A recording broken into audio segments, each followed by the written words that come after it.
This podcast is intended for mature audiences and contains adult language and subject matter.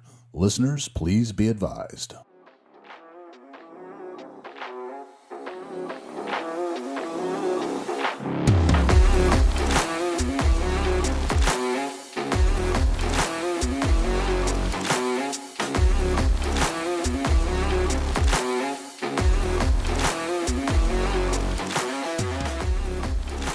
Hi, this is Bonnie Neal. And this is Blake Thompson. And this is the podcast we're bringing to you called Drinking with Your Ex. And other poor life decisions. Other bad choices, right. We are bringing this to you mainly because he and I are exes. We dated back in the day. We dated back during the turn of the century, which is something I love to say. So that makes us sound both very old because it was 20-some years ago. Oh my God, yes. We dated 2 years and change, and we've been friends much, much longer than we did date, which puts us in this really interesting place right now where we are both single. Both in our 40s. Yes, and we've known each other long enough to have pretty strong opinions about why we are both single and in our 40s. And we thought it would be interesting and fun to talk about, issues that people deal with or that we're dealing with dating over our 40s. And so the rules of the podcast, I'm just going to set them out there and Blake's going to hop in as well, right? So the rules of the podcast are that we will have a topic, but at the beginning of every podcast, the other one gets to introduce the other one, therefore engaging a nice edge play. Can you imagine how your ex would introduce you to the world? And again, they can become brutally entertaining. Brutally entertaining, especially considering Blake's love of wordplay. The second rule is that as we discuss the topic, each one of us is required to ask the other one an extremely uncomfortable question about today's topic or about just something that's just been burning in their mind for 20 years that they definitely wanted to know. And also the rule, and that is neither of us can take an audible and go, no. Oh, yeah, there's no backing out of it. If it's asked, one must answer, which will keep this... Compelled, so to speak. Compelled, which will keep this exciting. And then the third rule of the podcast is it will be brought to you by a particular kind of alcohol every week. This week, our alcohol of the week is... Evan Williams. Evan Williams. It is personally one of my favorite go-to standard hard-working bourbons in the world. All of you bourbon snobs looking down your nose, I don't think you fully appreciated an Evan Williams Black Label blind test. Just saying. But Evan Williams, it is definitely one of my favorite go-to bourbons, and it kind of sets the stage for this. All right. Well, today's topic is... Actually, there's some backstory. We need a little bit of backstory. There's some backstory, but also first we need to introduce each other. Oh my God, we almost forgot. Over that. You're trying to skip over it. All right, you go aheed. Try and skip over it. And allow me to introduce my ex of 20-some years ago, Bonnie Neal. Bonnie Neal, who's probably one of the smartest human beings I do know. So true. So true, and modest. That too. See what else? She used to herd spies for a living. She also has ran around the world visiting mysterious places and writing about them. Interesting. As introductions go, I'm going to go with that. This, ladies and gentlemen, is Blake. He is an over 45 silver fox, 6'5", girlish, pushing 300 figure. He is a former undercover narcotics officer who segued that into a career bouncing on the streets of LA and New York City while going and getting his, you cannot make this up, therapy degree. He has a couple of master's degrees in therapy. For Christ's sake, ladies, you need to understand what it's like to have your ex become a therapist. What does that say about your ex? Ladies, hey, nothing to do with it. It will be proven in this podcast, nothing to do with me. But there you go. That is us for this week. Blake Thompson and Bonnie Neal. Nicely done. I feel like we were very nice to each other. We were I would even say borderline kind. Borderline kind. Man, I've been accused of a lot of things. Never that. But I was, I like it. It's setting a nice tone. I'm proud of us. Okay. this week's topic, which I did want to get to, this is a last minute change, but I really liked it because I was put in this situation. So this podcast, we are going to talk about topics that we discuss, and we are probably going to wind up talking about our past inevitably.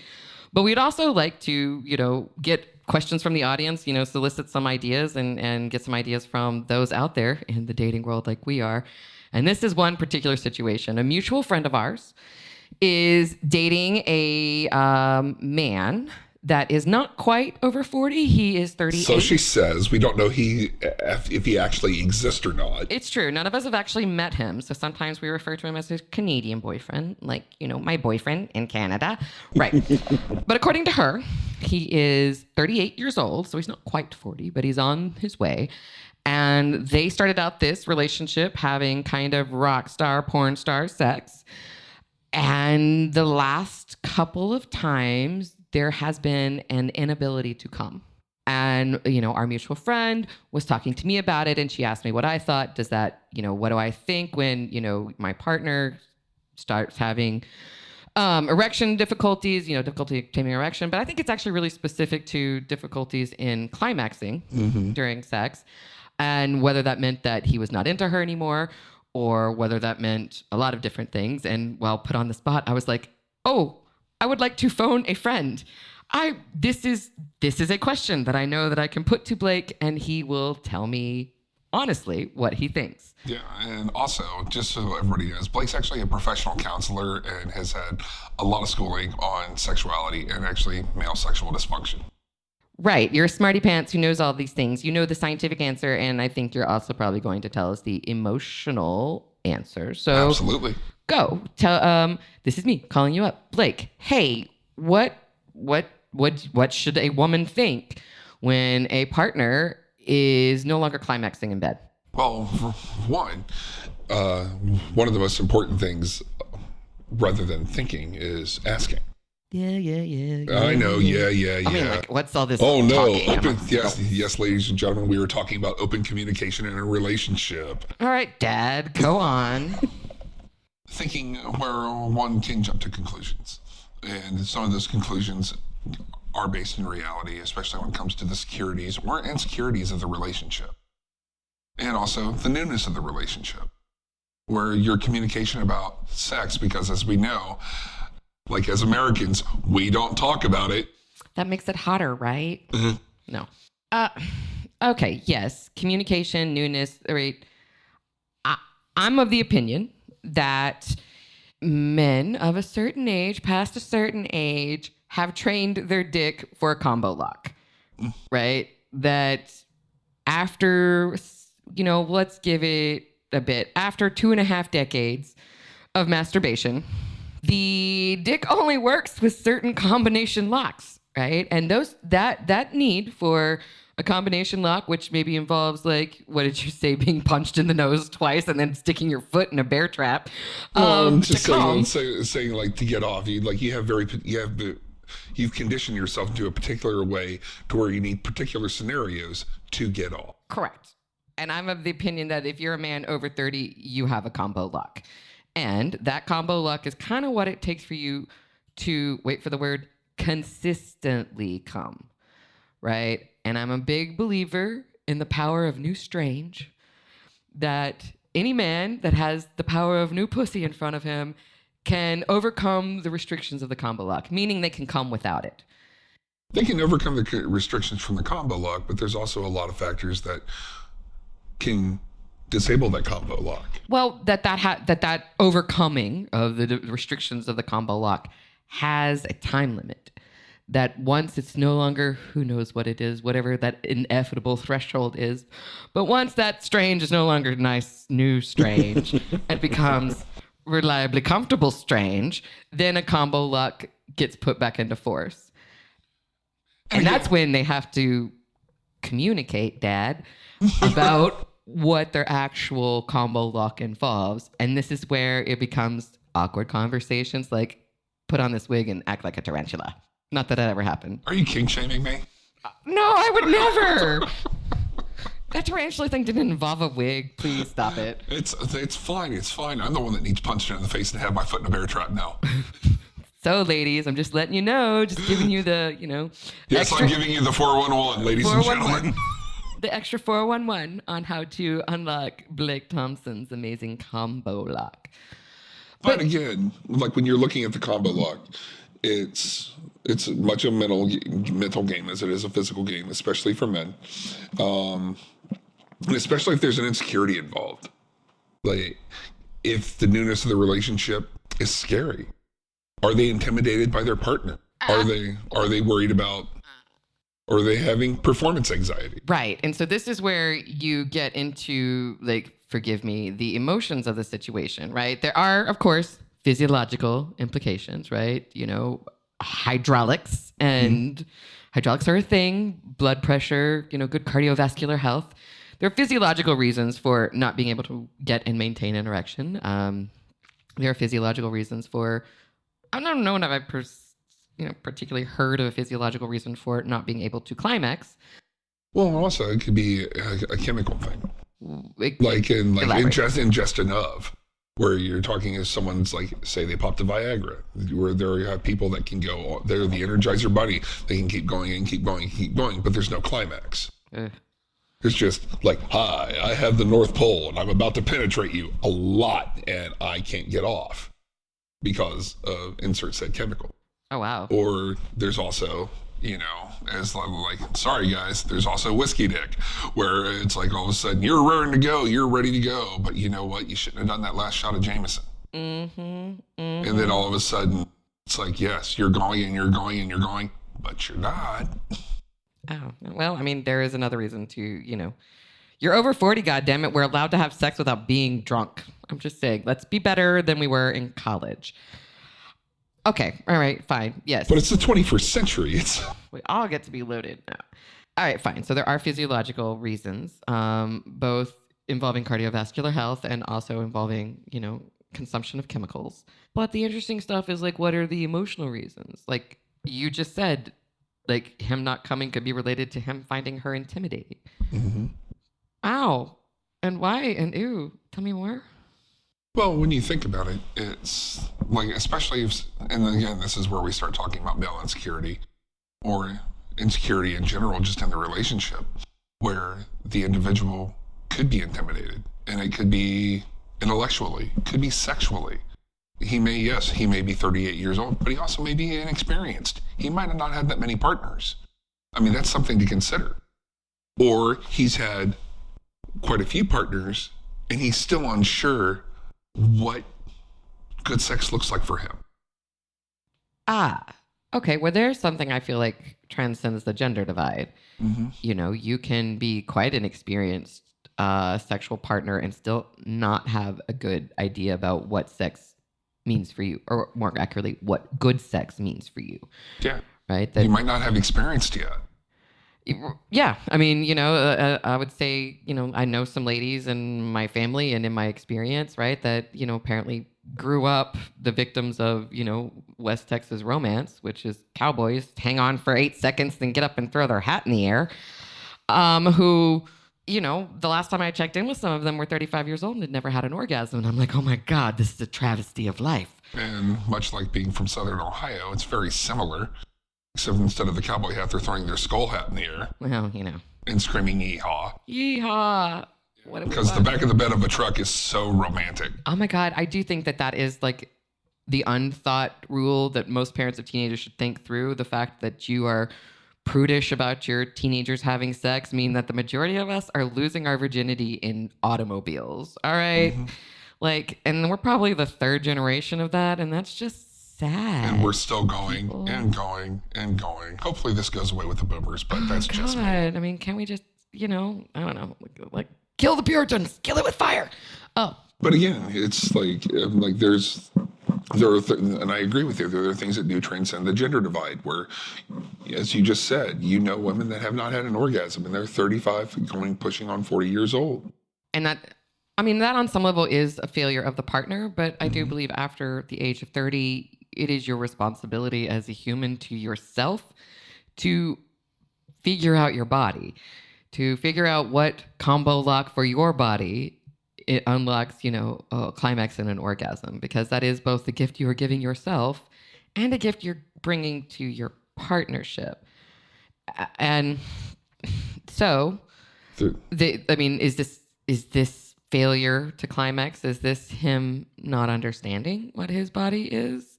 I mean, my understanding is that men understand how their body works a lot better than women do. Like, women understanding how to get to orgasm does maybe involve reading some like Sanskrit scrolls and, communing with the nature. I'm going to argue that Okay. just for the fact that you have men where, and I'm going to date myself, where back when I was in junior high in the 80s, oh, excuse me, and during that time when the sex education would come around, women got taken away, and they actually had the whole conversation about their reproductive organs. Boys were sent to play dodgeball. So I will say we did not have a conversation about reproductive organs. We were taught that, once a month we bleed for 9 days and don't die. And we should not use tampons because that makes us a whore. We should definitely use diapers and definitely don't have sex then because that makes us a dirty whore. I mean, I'm just summing it up, but that's essentially it. Oh, that's what I heard too from my female friends from back in the day. They said, "What'd you do?" They sent us to play dodgeball. And if you think about the dodgeball, that's a really interesting metaphor for a future sex life of a lot of teenagers. Actually, yeah, wow. Fair enough. Actually, maybe you got more sexual education out of dodgeball than we did. Probably, because the dirty red shaming society. Because, as we all know, dodgeball is a game of shame and degradation. Shame and degradation. You can dodge a wrench, you can dodge a ball. But that's the thing. It's like you have so many different aspects of it where, at the end of the day, communication becomes key. Yes, but I feel like you're still kind of dancing around the fucking subject, right? I'm not getting you to say.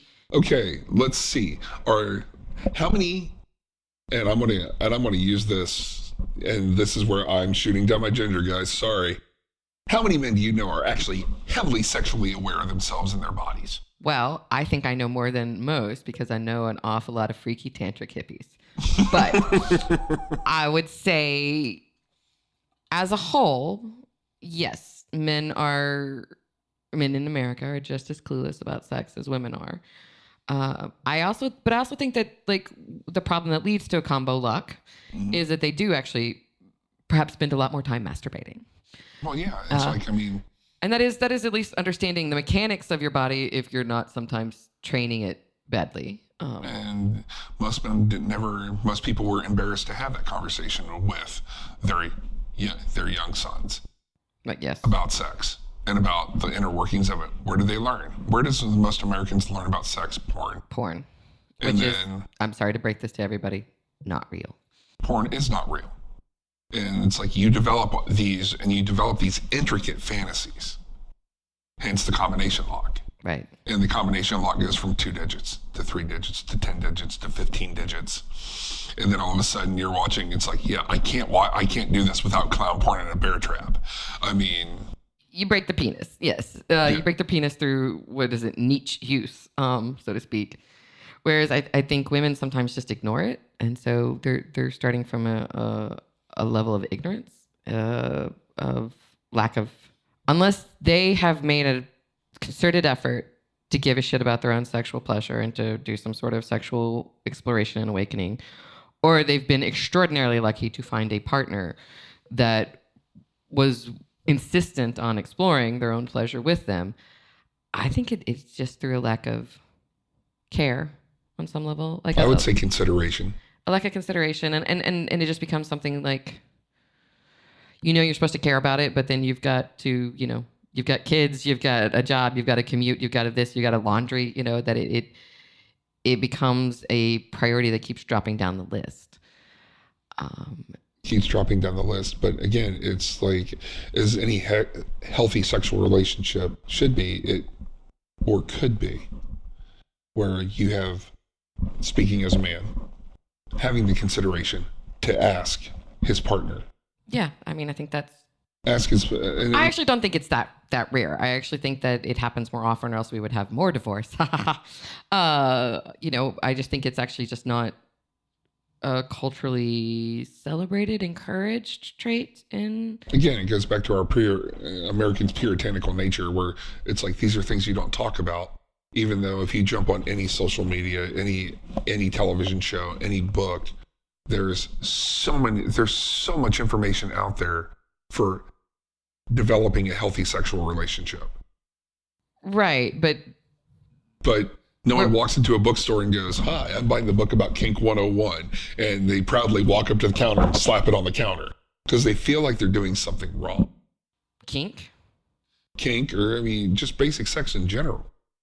Well, I mean, probably you statistically, like they are probably doing something wrong, especially if they're not enjoying it. Yeah, but you just said it yourself. It's like you were slut shamed back in junior high when you were told it's like you're gonna bleed for 9 days and die. And not die. That's what makes you untrustworthy inherently because you're a woman. And again, you just, I mean, you know that point home. Well, yeah, because the patriarchy hurts both of us, right? Yeah. The patriarchy is what insists that, they must control female sexuality, but some of the ways it does it is that it also constricts male sexuality. Like part of what I think is so emotionally devastating for a woman in a situation where her partner ceases to be able to come is that it goes against what we've been taught about men since you guys got to go play dodgeball and we got to be slut shamed.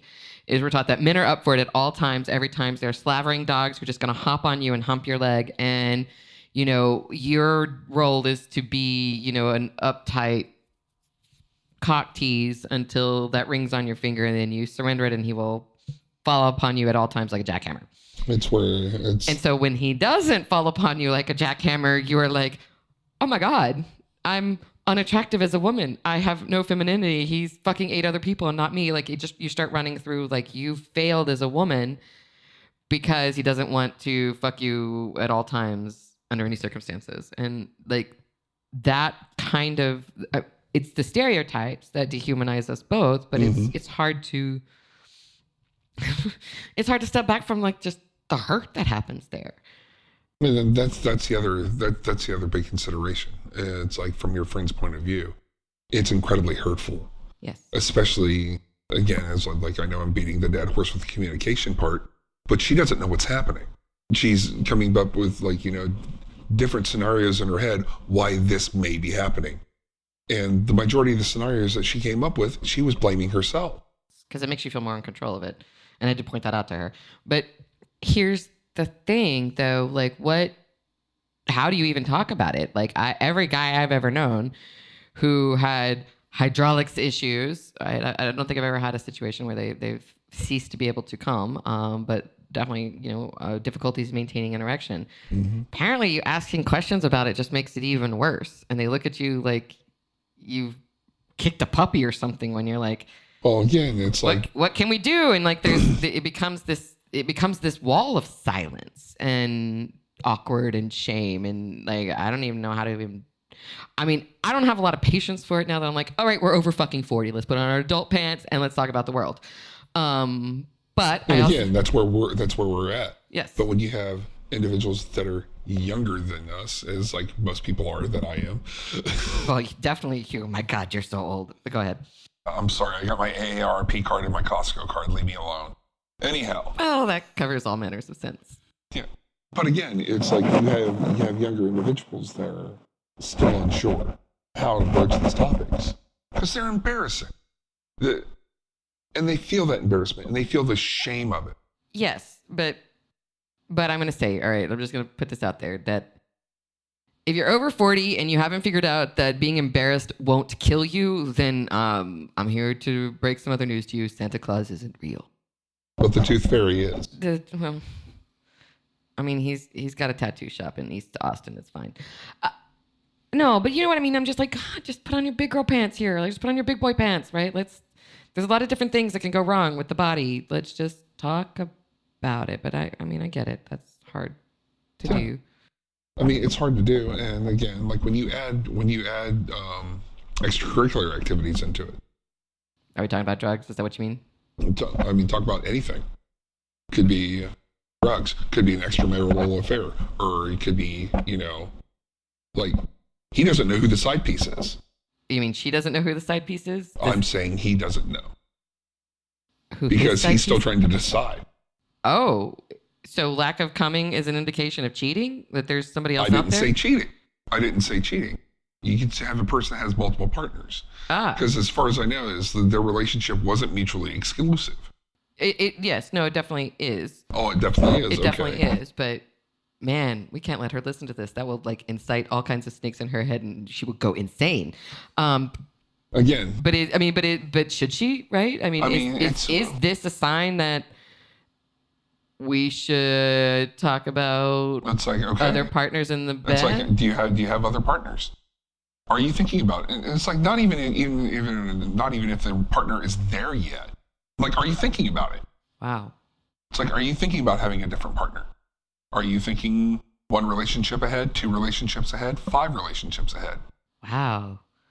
Because there's so many aspects other than just plumbing. All right, I'm going to kind of recap the wildly depressing run through of options you've given me. First one being some sort of physiological defect. Second one being a complicated combo lock that there's some sort of shame in admitting to. Third reason being psychologically intimidated, and that causes one to cease to come. Oh, I forgot I left out chemical influence, including whiskey, dick, Viagra, and or cocaine, the unspoken dick killer in the house. And we've moved on to thinking about someone else, or the lack of climax implying wandering eyes or wandering dick, or Could be a multitude of things where it's like, what happens when your lover closes their eyes for too long during sex? oh my, Are they enjoying it? oh my, Are they thinking of something else? oh my. I mean, I know there's a rabbit hole no one wants to go down. well, I mean, I do. We're kind of running down this podcast.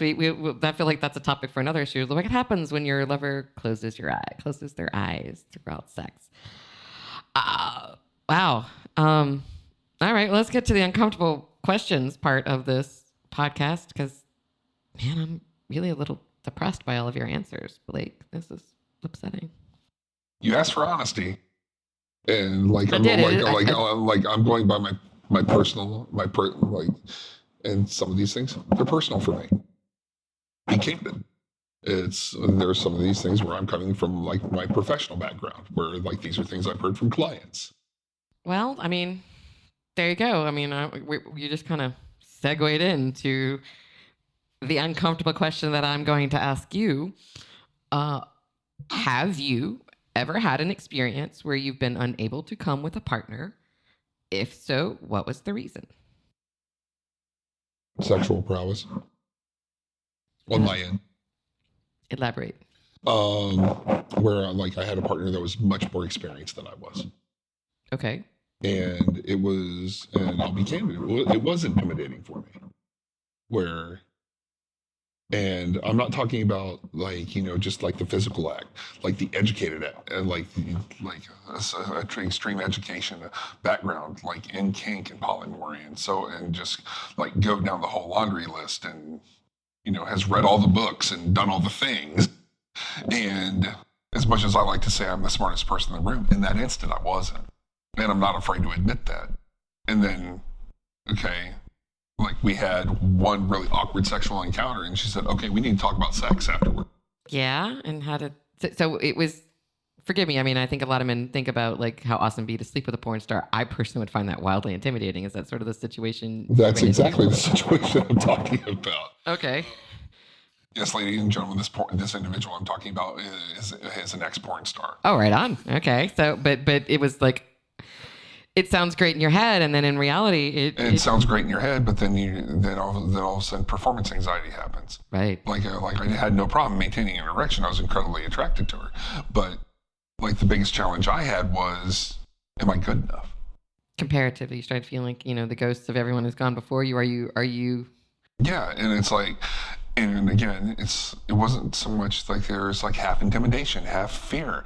It's like, am I going to be, and I'll use the word adequate. Like, am I going to be an adequate lover for her? That's fair. Wow. Wow. How did all right, we need to talk about sex conversation go? No, I mean, it was pretty cut and dry, actually. I talked about what turns you on. Like we had the what turns you on. What kind of conversations are you having in your head about this? Like where are you at when you're having sex? I mean, like it's like everybody you talk about like holding on for 8 seconds and then throwing your hat up there. What's happening during those 8 seconds, so to speak? I mean, I personally think they're thinking about, the cowboy next to him because I believe in a lot of latent homoeroticism in West Texas cowboys. But go ahead. But again, it was all about having the conversation and to where it's like, okay, what turns you on? And then it being a equally considerate conversation where like it was a back and forth dialogue. And it wasn't a 5-minute question. It wasn't a 5-minute dialogue. We're talking about, it's like, okay, let's sit down. Like afterwards, like we need to shower, make some tea, sit down, have a whole conversation of it. Where like this encompassed an evening. Did you appreciate that she's the one who brought it up, that she did it right after the awkward sex experience, or it was pretty close. She waited until the next time you saw each other and she's like, have some tea, we got to talk. No. It was actually right afterwards. Okay. It was right afterwards, and it's just like, because it's like, okay, we make each other wet and squishy, but what's going on with you? Okay. Like you're having a challenge. Okay, this is a challenge. This is my complicated combination lock where I am intimidated. Wow. How did it feel to have her call you out like that? To give you immediate notes at the end of the scene? Not so much like that. Like it didn't feel bad. It wasn't like derogatory. It wasn't condescending. It was like, hey, let's talk about this. It was very considerate. And I mean, like, and it was a very enlightening conversation. And like in that conversation, learned a lot, found a lot of other books to read and whatnot. I always like book suggestions post-coital. And then, follow-up uncomfortable question, did the sex get better after this conversation? Yeah, absolutely it did. Okay. Yeah. Okay. Thank you for answering honestly. No worries. It's fun not answering honestly. Maintaining one's enigmatic mystique like I do. So ladies, at the end of the day, don't be afraid to ask that man a question. It does seem like it'll pay off and that what the hell have you got to lose, right? More bad sex? Yeah, exactly. It's like you're throwing all your cards on the table. You both got past that thing. We're naked, and I just stuck my pieces parts into each other. Sometimes happens without a conversation. Yes. Yeah, it happens without a conversation, and sometimes it happens just by pure spontaneity. But then again, you have the hindsight 2020 question. It's like, oh God, was that bad? Was that really bad? Oh God, yeah, that was terrible sex. It's like and ask. It's like start off doing like. You don't want to be accusatory, but you also want to go, like, it's like, hey, what was going on with you? Like, what can I do to help? All right. What's your question for me? Actually, it's a very similar question. When was the time that you were in a relationship or with someone where you were into that person, but it wasn't getting things flowing? How did you handle it? I did not talk about it. I think I fell into the same suffer in silence kind of American approach to it and tried to solve it on my own, right? And now we're back to our podcast conversation. I tried to figure out what fantasy I needed to happen in my head to get me there and didn't involve him in it, which I guess does involve the closing your eyes for too long. So did I hit a nerve? Oh, well. With that one? Maybe, all right, shut up. Ooh, yes, I think it just comes from this idea that I had, and I'm definitely working through. There are reasons why I'm still single out there, ladies and gentlemen, is my approach to relationships was always, his problems are my problems and my problems are my problems. That my responsibility involved doing all of the emotional labor in the relationship. And for me to be a quote unquote cool girl meant that I had no needs. I had no feelings. I was always up for everything and always cool with everything, which meant that when sex became a problem for me, in retrospect, I realized that taking on that kind of assumption of burden in a relationship pretty much dooms it, because nobody can be that, or at least I can't be that self-effacing all the time. I don't have a lot of patience for men who aren't aware of their own feelings and aren't aware that other people have them too. But I was younger at one time, and yeah, I just assumed that it was my problem to fix because obviously he wasn't doing anything wrong, and then I just needed to figure out how to fix it. But in retrospect, when I stopped being able to come was probably when I probably should have broke up with him. It's probably when I stopped being attracted to him because I started just being overwhelmed with disgust by his daily selfishness. So that might have something to do with it. Inability, like you're just kind of in some ways, masking your contempt for the person. Man, which is once again getting into my friends like snakes in our heads. This is the worst interpretation of it ever. But yeah, yes. And, so I started coming up with fantasies. The fantasies at the beginning involved him, right? Usually, for me, it's like power plays, right? Just sort of like rewriting how, him coming home from work went down and, bow, chicka, bow, bow, right? Coming up with some fun things. I'm a writer. I have a great imagination. And then I started to realize that, I, much like a combo luck, instead of including him in it, I started falling back on tried and true fantasies. And then that just became, why don't I just be at home with my toys? They're cheaper. And I think, like you mentioned, like his problems are his problems, or he doesn't have any problems, and your needs are your problem. Well, I do think that I had bought into this level of cultural. It is at its core misogyny, even though I think it's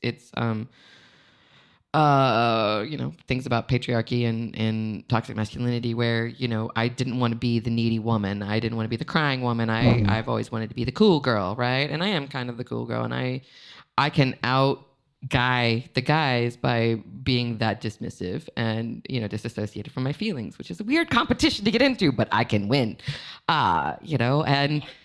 But do you really want that trophy? Well, I did when I was younger. I was definitely hyper competitive about it while I was younger. And then I started realizing, what the fuck am I winning?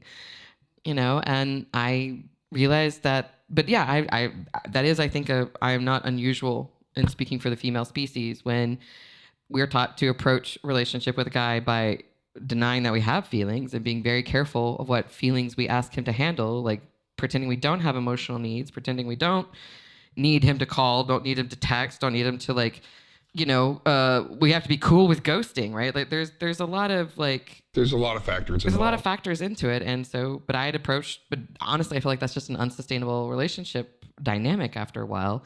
And I just learned that if I engage in that dynamic and he lets me, then this is a one-way path to Contemptville and there's no way back from it. And so I've, trying something different now because I'm a grown up. Right on.